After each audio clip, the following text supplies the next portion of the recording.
응급실입니다. 70세 박현주 할머니가 오셨는데요. 너무 숨을 쉬기 힘들어 하시고 가슴이 답답하다고 하세요. 혈압이 많이 낮고 할머니 손톱 좀 보세요. 완전히 하얗고 모양도 이상해요. 혀도 빨갛게 부어있고. 잠깐만. 이건 급한 병이 아니야. 할머니, 요즘 입이 많이 마르시죠? 안녕하세요, 여러분. 저는 75세 가정의학과 전문의 박수연입니다. 50년간 환자들을 돌보면서 정말 많은 분들을 만났는데요. 오늘은 여러분이 꼭 알아야 할 중요한 이야기를 해드리려고 합니다. 혹시 여러분도 이런 증상들이 있으신가요? 입이 바짝바짝 마르고 침이 잘 안 나와요. 손톱이 하얗게 변하거나 숟가락처럼 휘었어요. 혀가 아프고 입안이 자꾸 헐어요. 계단 몇 개만 올라도 헉헉거리고 심장이 쿵쾅거려요. 귀에서 왱왱 소리가 나요. 이 중에서 3개 이상 해당되신다면 정말 주의하셔야 합니다. 많은 분들이 나이 들어서 그런가 보다 하고 넘어가시는데 이건 여러분 몸이 보내는 위험 신호일 수 있거든요. 저는 지금까지 이런 증상으로 고생하시는 분들을 수없이 봤습니다. 그분들 중 대부분이 한 가지 공통점이 있었어요. 바로 철분이 부족했던 거예요. 철분이 부족하면 우리 몸 전체에 산소가 제대로 돌지 않게 됩니다. 그래서 입이 마르고 손톱이 변하고 숨이 차는 거예요. 하지만 다행히 이건 충분히 좋아질 수 있는 문제입니다. 이 영상을 끝까지 보시면 여러분 몸이 왜 이런 신호를 보내는지 정확히 알 수 있고 집에서도 쉽게 할 수 있는 해결 방법을 알려드릴게요. 하지만 이런 증상들을 계속 방치하시면 나중에 정말 큰 병으로 발전할 수 있어서 위험합니다. 그럼 본격적인 이야기 시작하기 전에 이런 건강 정보 더 받아보시려면 좋아요 버튼하고 구독 버튼 꾹 눌러주세요. 여러분 건강 지키는데 분명 도움 될 거예요. 자, 그럼 이제 이야기를 시작해 볼까요? 철분 결핍은 정말 무서운 병입니다.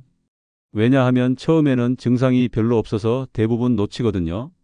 그러다가 어느 순간 갑자기 심해져서 병원에 실려오시는 분들이 정말 많아요. 철분이 부족하면 우리 몸에서 가장 먼저 나타나는 증상이 바로 입마름입니다.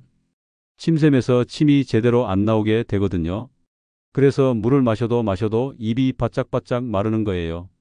그 다음으로 나타나는 게 손톱 변화입니다. 철분이 부족하면 손톱이 하얗게 변하고 가운데가 숟가락처럼 움푹 들어가요. 또 손톱이 너무 얇아져서 조금만 부딪혀도 쉽게 부러집니다. 그리고 다음은 혀 통증이에요. 혀가 빨갛게 부어오르고 따갑습니다. 밥 먹을 때마다 아파서 제대로 드시지 못하는 분들이 많아요. 심하면 혀에 상처가 생기고 계속 헐어요. 그리고 숨가쁨입니다. 계단 몇 개만 올라도 헉헉거리고 심장이 빨리 뜁니다. 이건 몸에 산소가 부족해서 생기는 증상이에요. 평소에 괜찮던 일상 활동도 힘들어집니다. 다음은 이명입니다. 귀에서 왱왱거리거나 윙윙거리는 소리가 계속 나요. 특히 밤에 잠들려고 할 때 더 심해져서 불면증까지 생기는 경우가 많습니다. 이런 증상들이 하나씩 나타나기 시작하면 절대 무시하시면 안 됩니다. 처음에는 나이 들어서 그런가 보다 하고 넘어가시는 분들이 많은데 시간이 지날수록 점점 더 심해져요. 특히 60세 이상 어르신들은 더욱 주의하셔야 합니다. 나이가 들면 철분 흡수율이 떨어지고 식사량도 줄어들어서 철분 결핍이 더 쉽게 생기거든요. 저는 지금까지 이런 증상으로 고생하시는 분들을 정말 많이 봤습니다. 그런데 대부분 조기에 발견해서 제대로 관리하면 충분히 좋아질 수 있어요. 중요한 건 빨리 알아차리는 거예요. 그럼 왜 철분이 부족해지는 걸까요? 여러 가지 원인이 있는데 가장 흔한 원인 몇 가지를 말씀드릴게요. 첫째는 식습관 문제입니다. 고기를 잘 안 드시거나 편식하시는 분들에게 많이 나타나요. 둘째는 위장 문제입니다. 위궤양이나 위염이 있으면 조금씩 출혈이 생겨서 철분이 빠져나가요. 셋째는 치질입니다. 치질로 인한 출혈도 철분 결핍의 큰 원인 중 하나예요. 이런 원인들을 미리 알고 계시면 예방할 수 있습니다. 그럼 이제 구체적으로 철분 결핍을 해결하는 방법을 알려드릴게요. 가장 중요한 건 바로 음식입니다. 철분이 많이 들어있는 음식을 제대로 드시는 것만으로도 큰 변화를 느끼실 수 있어요. 첫 번째로 가장 좋은 음식은 붉은 고기입니다. 소고기, 돼지고기가 철분이 가장 많아요. 특히 소고기 등심이나 안심, 돼지고기 목살 부위가 좋습니다. 하지만 어르신들이 씹기 어려우시다면 갈아서 완자로 만들거나 오래 끓여서 부드럽게 드시면 돼요. 두 번째는 내장류입니다. 간, 콩팥 같은 내장에는 철분이 정말 많이 들어있어요. 소간이나 돼지간을 일주일에 한두 번 정도 드시면 큰 도움이 됩니다. 비린내가 싫으시면 우유에 30분 정도 담가뒀다가 요리하시면 냄새가 많이 줄어들어요. 세 번째는 해산물입니다. 굴, 조개, 새우에도 철분이 많아요. 특히 굴은 철분의 보고라고 할 수 있어요.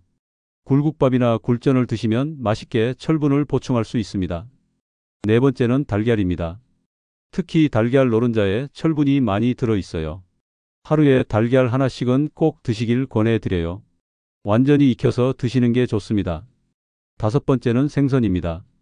참치, 고등어, 꽁치 같은 붉은살 생선에 철분이 많아요. 일주일에 두세 번은 생선을 드시길 권해드립니다. 여기서 중요한 팁을 하나 드릴까?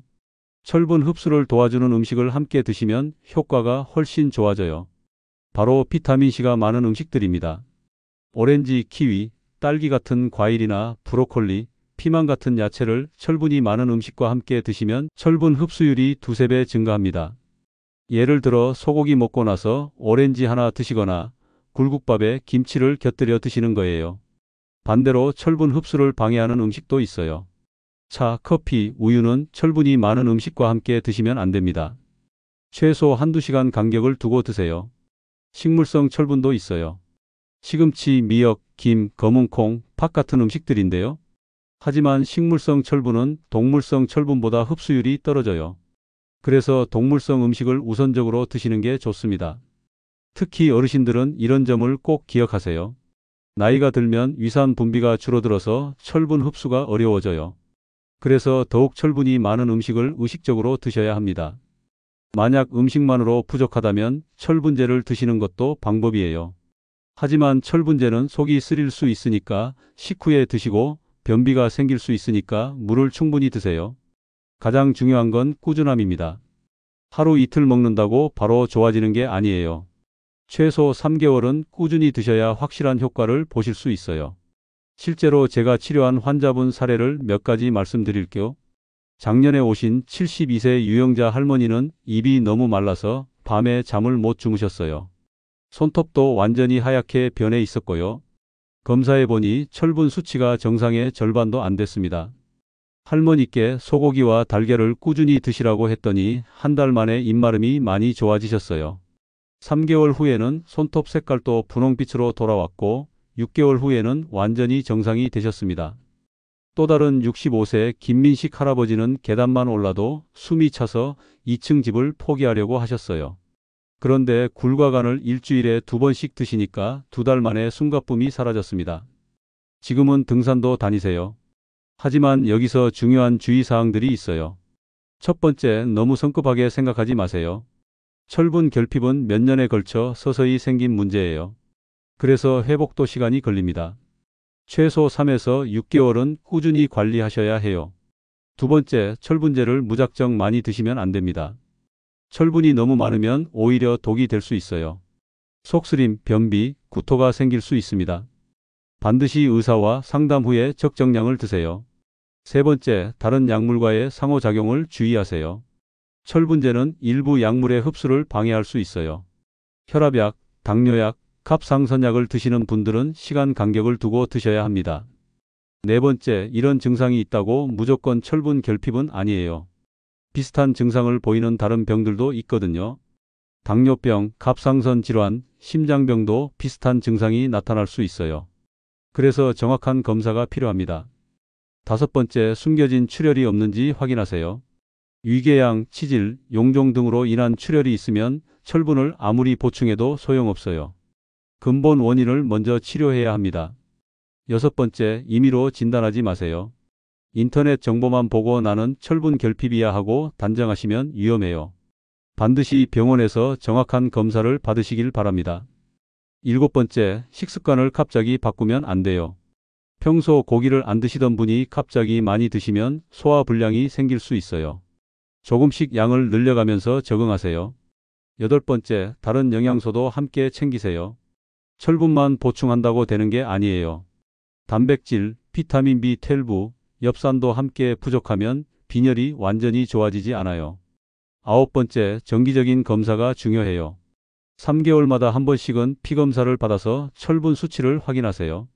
너무 많이 올라가도 문제가 될 수 있거든요. 마지막으로 가족력도 확인하세요. 부모님이나 형제 자매 중에 빈혈이 있었다면 여러분도 주의하셔야 해요. 유전적인 요인도 있거든요. 이런 주의사항들을 지키면서 올바른 방법으로 관리하시면 분명히 좋아질 수 있어요. 하지만 혼자서 해결하려고 하지 마시고 반드시 전문의와 상담하시길 권해드립니다. 정말 특별한 사례 하나를 더 말씀드릴게요. 작년에 68세 박종익 할아버지가 병원에 오셨는데 처음엔 정신과 문제인가 싶을 정도로 이상한 증상이 있으셨어요. 박 할아버지는 하루 종일 얼음을 찾으셨어요. 냉장고에서 얼음을 꺼내서 우두둑 우두둑 씹어 먹는 게 일과였거든요. 하루에 얼음 두세 통은 드시더라고요. 가족들이 이상하다, 병원에 가보자 해서 오신 거예요. 처음엔 저도 당황했어요. 할아버지, 왜 얼음을 그렇게 많이 드세요? 물어보니까 모르겠어요. 그냥 자꾸 얼음이 생각나고 씹어 먹으면 시원하고 좋아요. 제가 이상한 건가요? 하시더라고요. 더 자세히 물어보니까 다른 증상들도 있었어요. 본드나 페인트 냄새를 일부러 맡으러 다니신다는 거예요. 공사 현장 지나갈 때 페인트 냄새가 나면 좋아서 한참 서 있어요. 원래는 그런 냄새 싫어했는데. 이런 증상은 철분이 심하게 부족할 때 나타나는 특별한 증상입니다. 의학적으로는 이식증이라고 해요. 몸에서 철분을 간절히 원해서 생기는 증상이거든요. 박 할아버지를 자세히 검사해 보니까 정말 심각했어요. 철분 수치가 정상의 3분의 1도 안 됐어요. 그런데 원인이 뭔지 찾아야 했어요. 할아버지, 혹시 어디서 피가 나는 곳은 없으세요? 글쎄요. 치질은 있어요. 몇 년 전부터 가끔 피가 나오긴 하는데 양이 많지 않아서 별로 신경 안 썼어요. 바로 이게 문제였어요. 몇 년간 조금씩 계속 피가 나가면서 철분이 고갈된 거였어요. 치질 치료를 먼저 시작했어요. 그리고 철분이 많은 음식들을 드시라고 했죠. 소고기, 간, 굴 같은 음식들 말이에요. 할아버지, 이제부터 얼음 대신 이런 음식들을 드세요. 첫 한 달은 별 변화가 없었어요. 여전히 얼음을 찾으시고 페인트 냄새도 좋아하셨어요. 선생님, 언제쯤 좋아질까요? 걱정하시더라고요. 그런데 2달째부터 변화가 나타났어요. 선생님, 신기해요. 얼음 찾는 게 조금 줄어든 것 같아요. 그리고 페인트 냄새도 예전만큼 좋지 않아요. 3달째에는 확실히 달라지셨어요. 이제 얼음은 거의 안 찾게 돼요. 가끔 더울 때 음료수에 넣어서 먹는 정도예요. 그리고 페인트 냄새는 이제 오히려 싫어요. 6달 후에는 완전히 정상이 되셨어요. 철분 수치도 정상으로 올라왔고 치질도 완전히 나았어요. 무엇보다 가족들이 아버지가 정상으로 돌아오셨다고 기뻐하시더라고요. 이 사례를 통해서 알 수 있는 건 철분 결핍은 정말 다양하고 이상한 증상으로 나타날 수 있다는 거예요. 그리고 원인을 정확히 찾아서 치료하면 완전히 좋아질 수 있다는 거고요. 만약 여러분도 평소와 다른 이상한 식욕이나 냄새에 대한 욕구가 생긴다면 한 번쯤은 철분 검사를 받아보시길 권해드려요.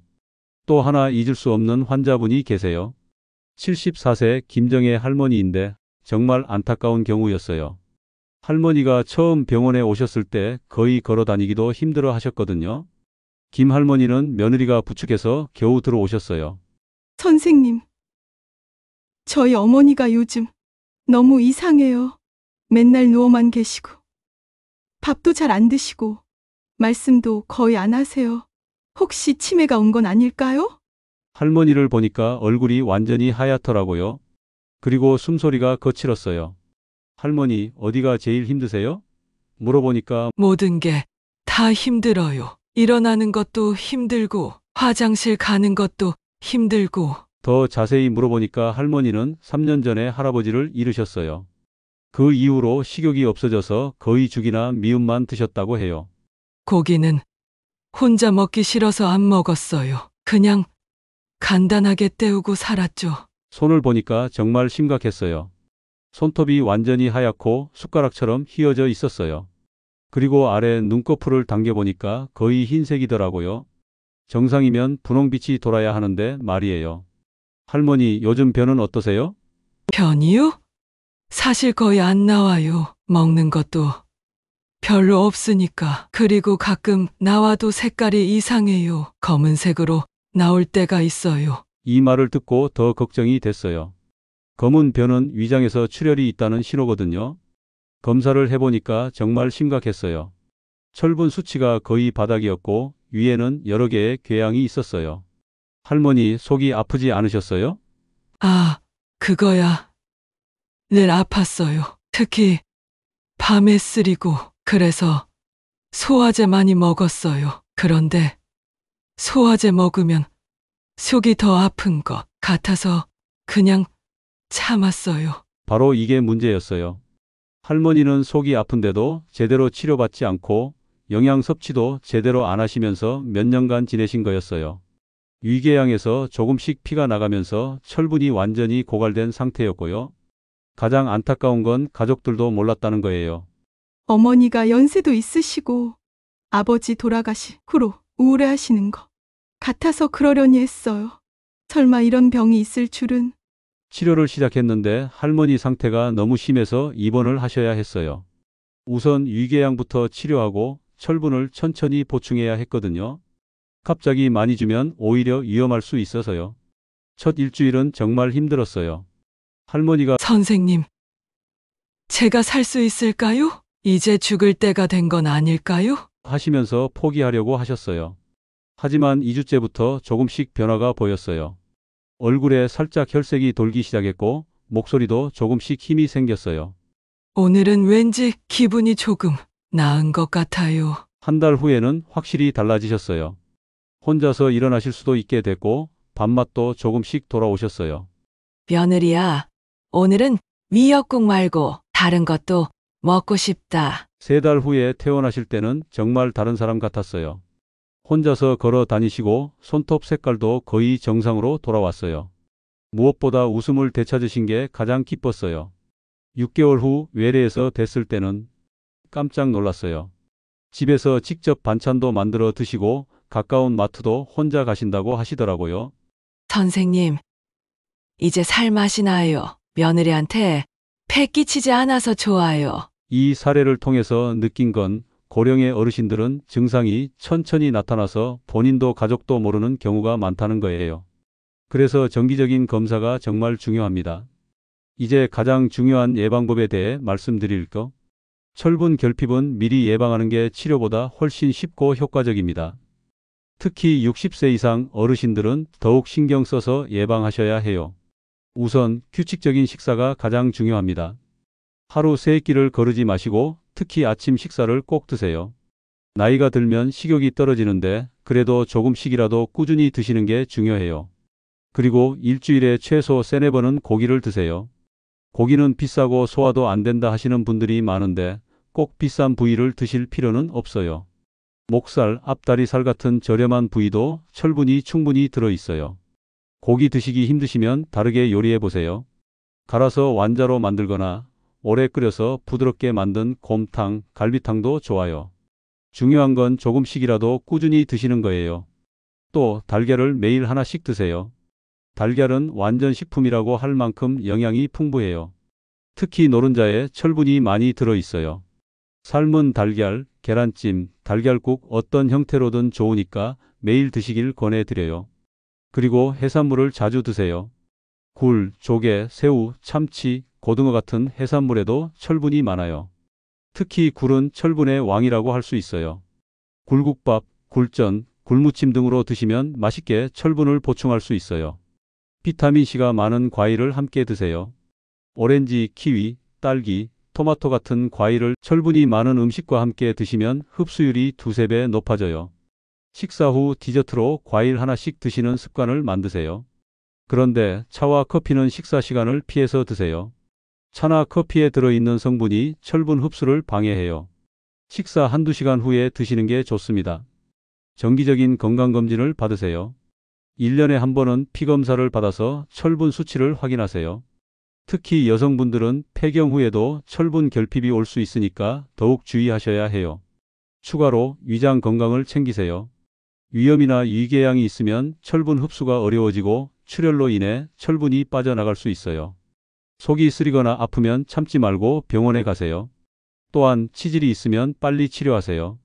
치질로 인한 출혈은 양이 적어 보여도 오랫동안 계속되면 철분 결핍의 원인이 될 수 있어요. 변에 피가 섞여 나오거나 휴지에 피가 묻으면 꼭 병원에 가세요.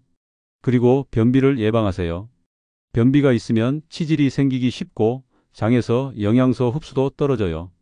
물을 충분히 마시고 야채와 과일을 많이 드시고 가벼운 운동을 하세요. 무엇보다도 스트레스를 관리하세요. 스트레스가 많으면 위산 분비가 줄어들어 철분 흡수가 어려워져요. 또한 식욕도 떨어져서 영양 섭취가 부족해질 수 있어요. 마지막으로 가족들의 관심이 중요해요. 혼자 사시는 어르신들은 식사를 대충 드시는 경우가 많아요. 가족들이 자주 안부를 묻고 제대로 드시고 계신지 확인해 드리는 게 필요해요. 이런 예방법들을 실천하시면 철분 결핍을 충분히 예방할 수 있어요. 무엇보다 중요한 건 꾸준함입니다. 하루 이틀 잘 먹는다고 되는 게 아니라 평생에 걸쳐 좋은 습관을 유지하는 게 중요해요. 오늘 말씀드린 내용을 정리해 보겠습니다. 입마름, 손톱 변화, 혀 통증, 계단 오를 때 숨가쁨, 이명 이런 증상들이 3개 이상 있으시다면 철분 결핍을 의심해 보셔야 한다고 말씀드렸어요. 많은 분들이 나이 들어서 그런가 보다 하고 넘어가시는데 이건 여러분 몸이 보내는 중요한 신호입니다. 절대 무시하지 마세요. 조기에 발견해서 제대로 관리하면 충분히 좋아질 수 있어요. 제가 50년간 환자들을 돌보면서 느낀 건 철분 결핍은 정말 흔한 병이라는 거예요. 특히 60세 이상 어르신들에게 많이 나타나죠. 하지만 다행히 치료도 잘 되고 예방도 가능한 병입니다. 가장 중요한 건 음식입니다. 소고기, 돼지고기, 달걀, 간, 굴 같은 음식을 꾸준히 드시면 됩니다. 그리고 비타민C가 많은 과일도 함께 드시고요. 차나 커피는 식사 시간을 피해서 드세요. 또한 정기적인 검사도 중요해요. 1년에 한 번은 피검사를 받아서 철분 수치를 확인하시길 바랍니다. 그리고 위장병이나 치질 같은 출혈의 원인이 있다면 빨리 치료하세요. 오늘 말씀드린 환자분들처럼 제대로 치료받으시면 분명히 좋아질 수 있어요. 김 할머니는 6개월 만에 완전히 회복되셨고 박 할아버지도 얼음 씹는 증상이 완전히 사라졌어요. 74세 김 할머니도 이제는 혼자서 마트도 가시고 요리도 하세요.